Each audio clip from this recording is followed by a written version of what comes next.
Well, heavy rain in Cape Town at the moment, and parts of the city have been left flooded, several roads inaccessible. I want to get an update from our meteorologist, Annette Venter, who I'm told is joining us from the Sea Point Promenade in Cape Town, but I know she's been moving around a lot today. Annette, we've had reports of flooding in some of the lower-lying settlements in Cape Town. What's the position, and do we expect more? Good afternoon, Jeremy. Well, it's actually a series of cold fronts affecting the southwestern parts of South Africa, and it's currently cloudy here at the Sea Point Promenade. You can feel the icy wind on your face. We also do have another front making its way to the Western Cape, but nothing compared to the front that moved over the province yesterday.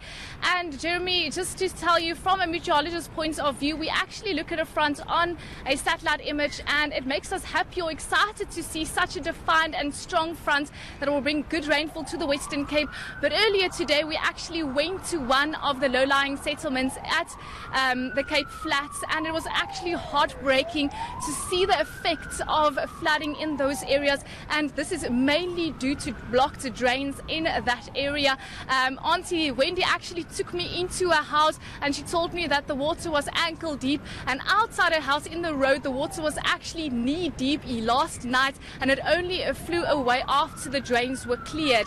So even though we are expecting a weaker front later today, even just a little bit of rain on already saturated ground can still result in flooding in those low-lying settlements. So another front coming through. Any specific warnings, though, that we should be aware of for the rest of the day?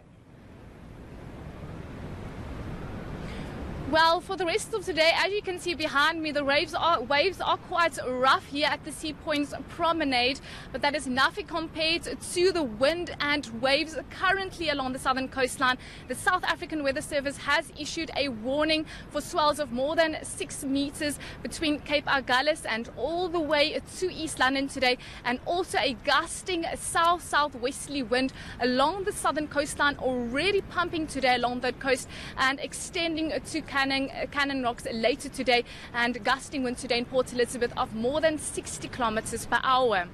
Annette, I would say selfishly that you can look after yourself. What about us in Gauteng? Normally, colder conditions a couple of days after you've experienced it. What are we looking at?